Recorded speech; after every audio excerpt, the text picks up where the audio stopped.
पूर्व जन्म में कंस कौन था, कैसे हुई थी उसकी मृत्यु। भगवान श्री कृष्ण के जन्म से पहले ही अगर किसी को उनसे भय था तो वह उनका मामा कंस था। असल में कंस ना ही एक राक्षस था और ना ही कोई असुर या दानव, लेकिन कंस को लेकर जो भविष्यवाणी हुई थी कि उसकी बहन देवकी का एक पुत्र ही उसकी मृत्यु का कारण बनेगा, इसकी वजह से वह दहशत में रहने लगा था। कंस अपने पिछले जन्म में कालनेमी नाम का एक असुर था, जिसका वध भगवान विष्णु ने किया था। कालनेमी के पिता का नाम विरोचन था। कालनेमी ने देवासुर संग्राम में भगवान हरि पर अपने सिंह पर बैठे बैठे ही बड़े वेग से त्रिशूल चलाया, लेकिन श्री हरि ने उस त्रिशूल को पकड़कर उसी त्रिशूल से वाहन समेत उसको मार डाला। इसी कालनेमी ने उग्रसेन के यहाँ कंस के रूप में जन्म लिया। कंस सूरसेन जनपद के राजा उग्रसेन का पुत्र और श्री कृष्ण का मामा था। उस काल में अंधक, आहिर, भोज, स्तुत्वा, गौर जैसे 106 कुलों को मिलाकर यादव गणराज्य कहलाता था। उग्रसेन यदुवंशी राजा आहुक के पुत्र थे, जिनके 9 पुत्र और 5 पुत्रियां थीं, और कंस इन भाइयों में सबसे बड़ा था। कहा जाता है कि कंस अपने पिता को राजपद से हटाकर स्वयं सूरसेन जनपद का राजा बन बैठा था। उसने अपने पिता उग्रसेन को जेल में डाल दिया था। बता दे, मथुरा भी सूरसेन जनपद के अंतर्गत ही आता है। इतना ही नहीं, कंस ने अपने काका सूरसेन को भी राजपद से हटाकर मथुरा को अपने अधीन कर लिया था। कंस प्रजा को पीड़ित करने लगा। इससे पहले सूरसेन का मथुरा पर राज था। कंस ने आर्यावर्त के तत्कालीन सर्वप्रतापी राजा और मगध के विशाल साम्राज्य का शासक जरासंध की पुत्री से विवाह किया था, जिससे उसकी शक्तियां और भी बढ़ गईं। जरासंध गौरव वंश का था, जिसने कंस के साथ आस्ति और प्राप्ति नाम की अपनी 2 पुत्री का विवाह कर दिया था।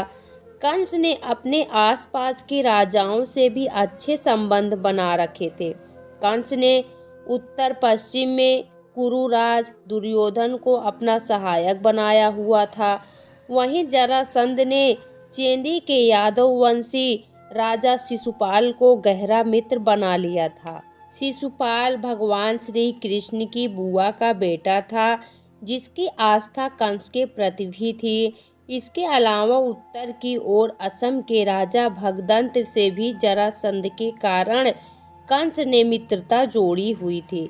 कंस के काका सूरसेन मथुरा के राजा थे, जिनके पुत्र वासुदेव का विवाह कंस की चचेरी बहन देवकी से हुआ था। वासुदेव और देवकी ने श्री कृष्ण को जन्म दिया था, लेकिन जन्म के पश्चात उनका पालन पोषण नंद बाबा और माता यशोदा ने किया था।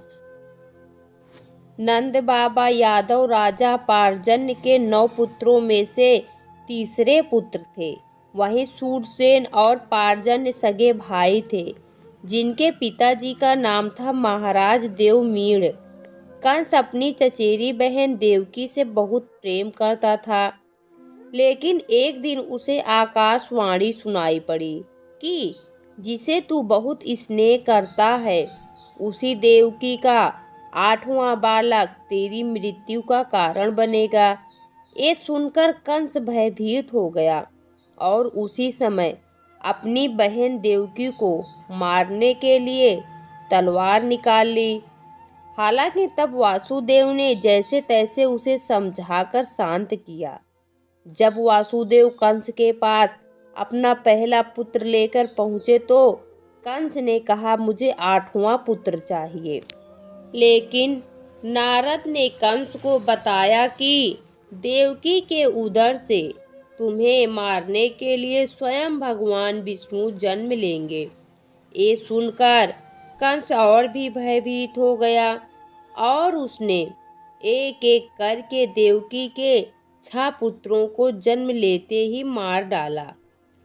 वहीं 7वें गर्भ में स्वयं श्री शेष ने प्रवेश किया था, जिसे बचाने के लिए भगवान विष्णु ने योग माया के जरिए देवकी का गर्भ वज्र निवासिनी वासुदेव की पत्नी रोहिणी की उदर में रख दिया। वहीं 8वें बेटे के रूप में श्री हरि ने स्वयं देवकी के उदर से पूर्ण अवतार लिया। इस दौरान माया के प्रभाव से सभी सैनिक सो गए और जेल के दरवाजे खुलते गए, जिसके बाद वासुदेव जेल से शिशु कृष्ण को लेकर नंद के घर चले गए। बाद में श्री कृष्ण ने एक समारोह में कंस को बालों से पकड़कर उसे गद्दी से खींचकर भूमि पर पटक दिया और उसका वध कर दिया। इसके बाद देवकी तथा वासुदेव को मुक्त किया गया। कंस के वध के बाद कृष्ण और बलदेव ने कंस के पिता उग्रसेन को पुनः राजा बना दिया।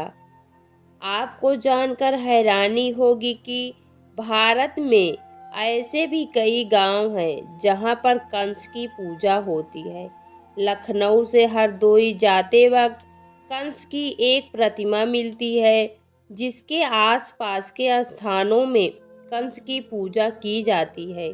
इसके अलावा उड़ीसा में कंस महोत्सव भी मनाया जाता है। तो दोस्तों, आपको यह पौराणिक कथा कैसी लगी कमेंट बॉक्स में ज़रूर बताएं। वीडियो को लाइक करें, शेयर करें और हमारे चैनल को सब्सक्राइब करना ना भूलें। वीडियो देखने के लिए आपका बहुत बहुत धन्यवाद।